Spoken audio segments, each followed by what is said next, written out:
کہ آدم سے لے کر کائنات کے آخری آدمی تک جو کوئی بھی جنت میں جائے گا اس کی پہلی اور آخری شرط عزاداری حسین ہے۔ سلامت آباد۔ غریب زہرا پہ رونا اللہ کا وہ راز ہے کہ اس عمل کے بغیر نہ آدم جنت میں جا سکتا ہے نہ آدمی جنت میں جا سکتا۔ آل محمد آپ کو اپنے حفظ و امان میں رکھیں۔ یہ ایک دعویٰ ہے، اس کی مختصر دلیلیں آپ کی خدمت میں عرض کرتا ہوں، دلیلوں کا انبار ہے، لیکن مختصر وقت میں یہی عرض کروں کہ آدم ہو یا کائنات کا آخری آدمی، جنتی ان ساری مخلوقات میں سے صرف وہی ہے جو امام حسین کو رویا۔ اس زندگی کا، اس کائنات کا، اس پوری مخلوقات کا ایک ہی مرکز ہے، ایک ہی محور ہے، ایک ہی وجہ تخلیق ہے، اور اس کا نام ہے حسین کی عزاداری۔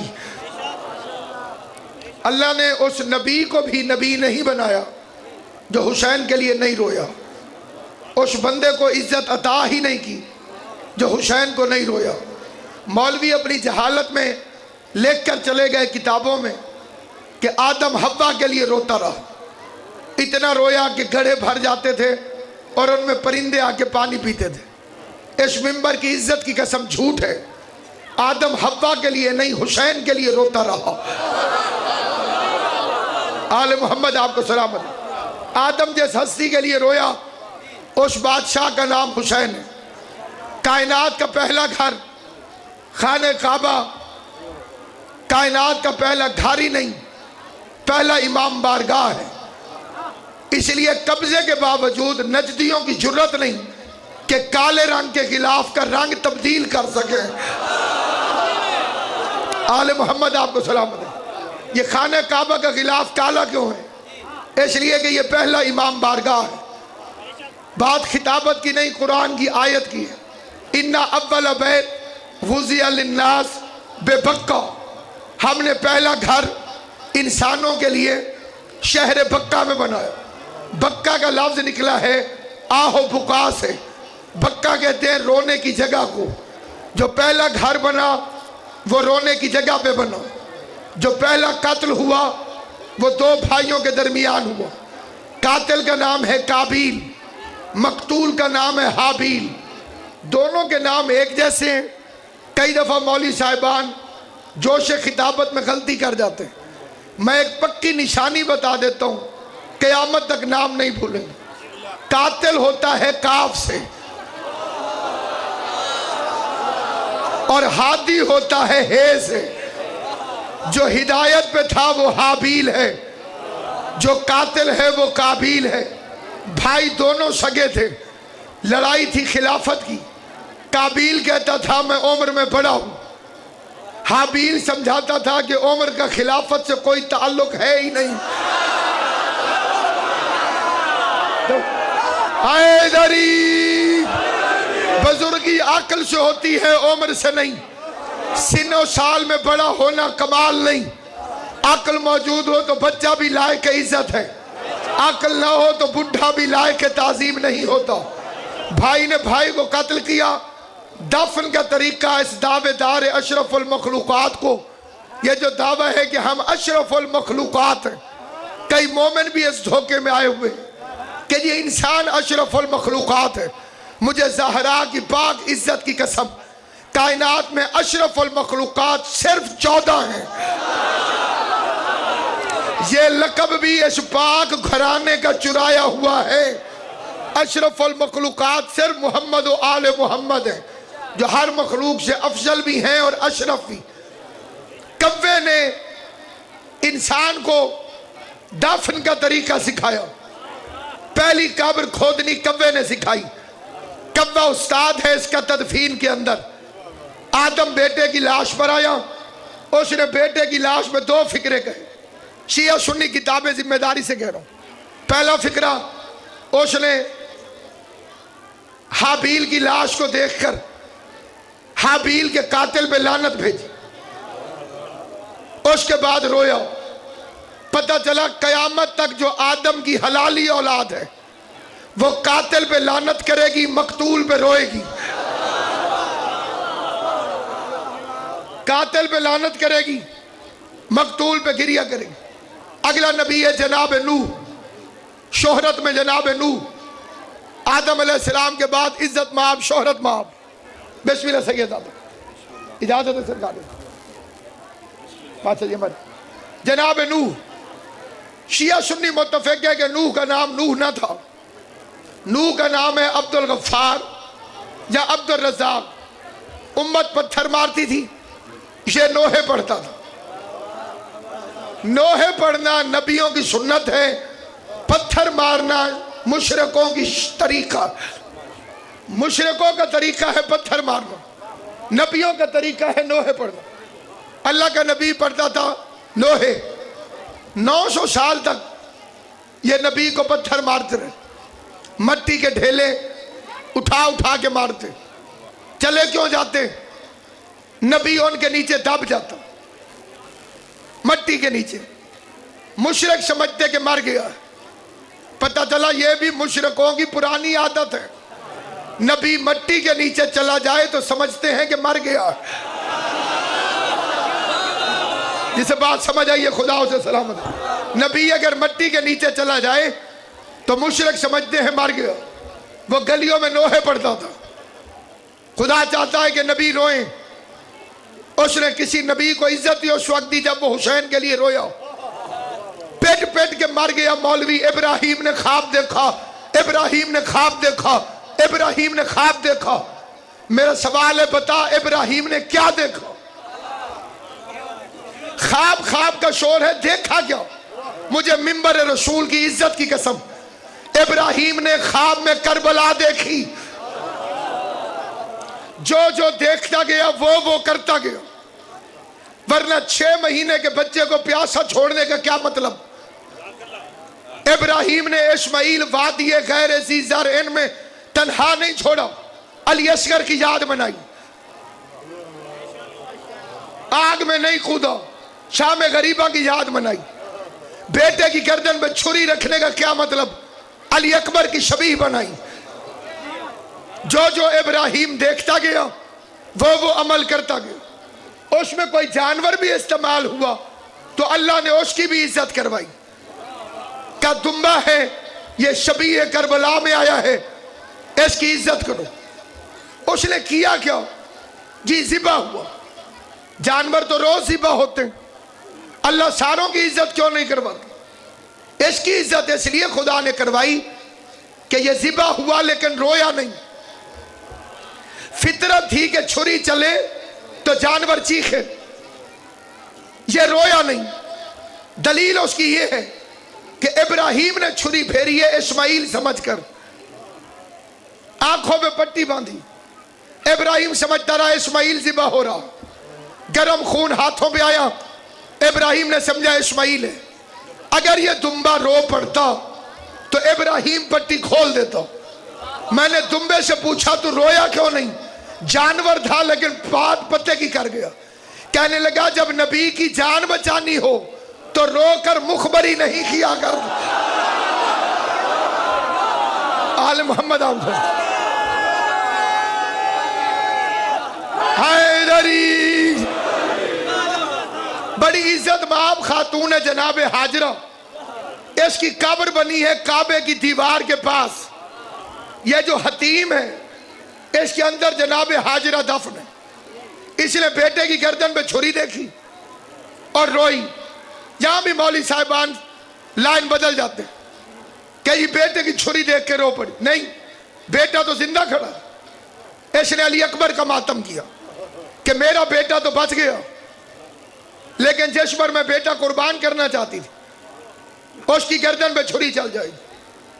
ایک نبی ہے جو روتا نہیں تھا. رونے کی وجوہات ہے غربت، رونے کی وجوہات ہے غریبی. غریبی کی وجہ سے رونے کے اسباب پیدا ہوتے ہیں. یعنی غربت رونا نہیں، غربت کے جو اثرات نکلتے ہیں وہ انسان کو رلاتے ہیں. غربت، اولاد کا نہ ہونا، یہ ساری چیزیں رلاتی ہیں. وہ نبی روتا ہی نہیں تھا، غربت تھی نہیں کہ بادشاہ تھا۔ بندے ایک بیٹے کو روتے ہیں، اس کے 12 بیٹے تھے۔ اللہ نے کہا یعقوب تو روتا نہیں، اور میں نے اسے نبی بنایا ہی نہیں جو حسین کو نہ روئے۔ اس نے اس کا یوسف گم کر دیا۔ پھر وہ 12 سال رویا، واہ یوسف آ کہہ کر، ہائے میرا یوسف، ہائے میرا یوسف۔ لیکن ان سارے نبیوں میں ایک نبی کو اللہ نے صابر کہا، اس کا نام ہے ایوب۔ اللہ نے قرآن میں جس نبی کے صبر پر دلیل کے طور پہ آیت نازل کی، اس نبی کا نام ہے حضرت ایوب۔ کوئی اتنا صبر کیا اس نے کہ تاریخ نبوت میں مثال نہیں ملتی۔ ایک ہی دن میں لاکھوں جانور مر گئے، زبان پہ ایک ہی ذکر رہا، حمدن للہ، شکرن للہ۔ اگلے دن ساری کھیتیاں خشک ہو گئی، باغات خشک ہو گئے، زبان پہ ایک ہی فکرہ رہا، حمدن للہ، شکرن للہ۔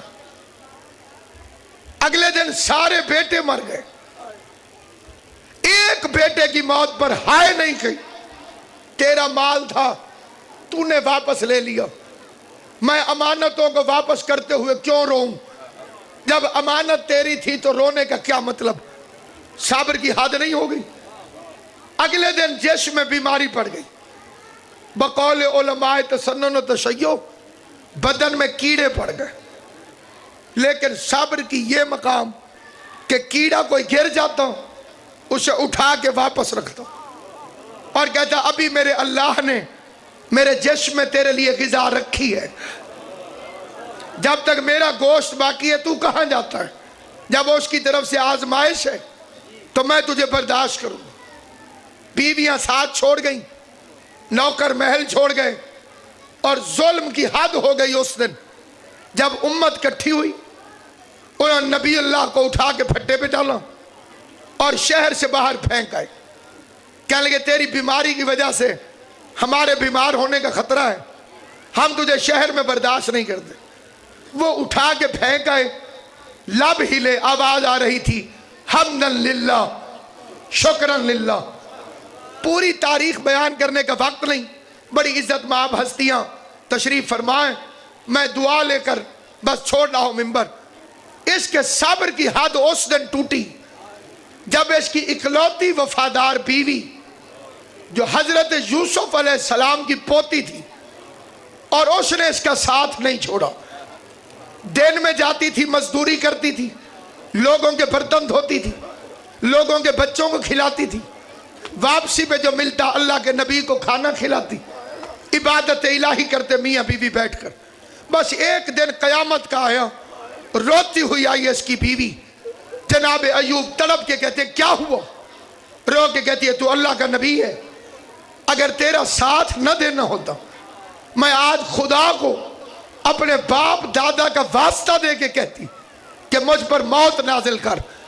ایوب کے تڑپنے میں اضافہ ہوا، تڑپ کے کہتے ہوا کیا ہے؟ رو کے کہتی ہے 3 دن سے کام نہیں مل رہا، میں خالی ہاتھ آنا نہیں چاہتی تھی، میں کسائی کے پاس سوالن بن کے گئی، میں نے کہا کہ میں نبیوں کے خاندان سے ہوں، اللہ کے نبی کی میں زوجہ ہوں، 3 دن ہو گئے ہیں اللہ کے نبی نے کچھ نہیں کھایا، تھوڑا سا ادھار گوشت دے دے میں تجھے واپس کر دوں۔ اس نے مجھے دیکھ کے کہا تو یوسف کے خاندان سے؟ میں نے کہا بالکل۔ وہ بے غیرت کہتے ہیں یوسف کی بیٹیوں کے بال سنہری ہوتے ہیں، تھوڑی دیر سر سے چادر ہٹا، مجھے صرف اپنے بال دکھا، جتنا گوشت چاہیے لے جاؤ۔ عزاداروں یہ فکرے سننے تھے، بیٹوں کی موت پہ صبر کرنے والا نبی بے قرار ہو کے تڑپا، ہاتھ جوڑ کے کہتے ہیں معبود صابر بے شک ہوں لیکن یہ ظلم برداشت نہیں۔ میں کہتا ہوں ایوب تیری زوجہ کے بال کسی نے دیکھے نہیں، صرف اس نے سوال کیا تھا دکھا دے۔ تجھے بیٹے بھول گئے، تجھے سلطنت بھول گئی، بیماری بھول گئی۔ میرا سلام ہو حسین کے یتیم سجاد پر، ہاتھوں میں ہتھکڑیاں ہیں، پاؤں میں بیڑیاں ہیں، کمر میں لنگر ہے، گردن میں ایک وزنی توق ہے، قبلہ میں نے اس توق کی 3 دفعہ زیارت کی ہے، وہ خالی لوہے کا توق نہ تھا، اس میں لوہے کی میخیں لگی ہوئی تھی، وہ میخیں تھی عین گردن کے اوپر، جس بے غیرت کا دل کرتا تھا سجاد کی زنجیر کھینچتا تھا، وہ میخیں سجاد کی گردن میں پیوست ہو جاتی تھی، خون کی لکیریں راستے میں زمین پر گرتی تھی، غریب سر نہیں اٹھاتا تھا کہ کہیں زینب کا سر۔ اجرکم اللہ، اجرکم اللہ۔ ہر امتحان سمجھ میں آتا ہے، یہ والا امتحان سمجھ میں نہیں آتا۔ دختر زہرا کو جاؤ، مالک تطہیر کو جاؤ، وارث تطہیر کو جاؤ۔ میں 21 مرتبہ شام گیا اور ہر دفعہ مجھے طالب علموں نے علیحدہ گلیاں دکھائیں۔ یہ بڑی لمبی بات ہے لیکن میں نے مختصر کر دی۔ مثلا پہلے 2-3 سال سوق حمیدیہ کی روایت، ہر بندہ کہتا تھا اس بازار سے آئی ہے علی کی بیٹی۔ کون سا عزادار ہے جس کا دل نہیں کرتا کہ ننگے پاؤں اپنی بیٹیوں کے ساتھ ہائے زینب کہہ کے اس بازار سے گزرے؟ با اقبال شاہ جی 3-4 سال کے بعد ایک اور مومن ملا، اس نے کہا آؤ تمہیں اصلی بازار دکھاؤ جیسے علی کی بیٹی کو گزارا گیا۔ وہ مجھے باب شرق کی طرف لے گیا، میں نے اس کو دیکھ کے دیکھا، پھر میں کئی عرصہ اس میں روتا رہا۔ میں منبر رسول پر کھڑا ہوں، مولا کے بڑے عظیم مداح تشریف فرمائے بھائی حبیب صاحب، ایک مسعود زینبی وہاں عالم دین تھا، وہ ایک دن میرا بازو پکڑ گیا اور کہا یہ دونوں بازار نہیں، اصلی بازار دکھاؤ۔ وہ مجھے گانے بجانے والوں کے محلے میں لے گیا، اس نے کہا علی کی بیٹی کو یہ ظالم اس بازار سے لے کر۔ میں نے منبر پہ عرض کیا میں نے 6 بازار دیکھے، روایتیں مختلف ہو گئیں، میں بڑا پریشان رہتا، میں بڑا حیران رہتا تھا کہ کس بازار میں جاؤں کس میں نہ جاؤں۔ امام حسین کی والدہ گرامی شریف عزادار کی مخلص عزاداری قبول کرے۔ میں دعا دے کے پھر ایک فکرہ کہتا ہوں، اور نبی شاہ جی آل محمد کی قسم میں پریشان ہوتا تھا، کبھی کبھی میں صرف ایک دن کے لیے بھی شام گیا لیکن میں پریشان ہوتا تھا، دن ایک ہے میں کس بازار میں جاؤں، وہ روایت صحیح ہے، وہ روایت صحیح ہے، وہ روایت صحیح ہے، یہ وہ روایت۔ میں چہلم کی رات شام گیا، ایک عالم دین سے میری ملاقات ہوئی، کوئی اندرونی طاقت تھی جو کہتی تھی کہ اس سے پوچھ۔ میں اس کے پاس گیا، میں نے اس سے پوچھا تو سید ہے؟ اس نے مجھے عربی میں جواب دیا کہ میں سید ہوں اور موسیٰ کاظم کی نسل سے ہوں۔ میں نے اس سے پوچھا کہ میں ایک مسئلے میں بڑا پریشان ہوں، تو مشکل کشا کی اولاد سے میری مشکل کشائی کر۔ مجھ پہ گریہ طاری ہو گیا، اس نے مجھے چپ کرایا، پھر کہنے لگا کیا مسئلہ ہے؟ میں نے کہا ایک عالم نے بتایا تھا کہ اس بازار سے آئی، دوسرے عالم نے بتایا اس بازار، تیسرے کو میں ساری روایتیں بتائیں۔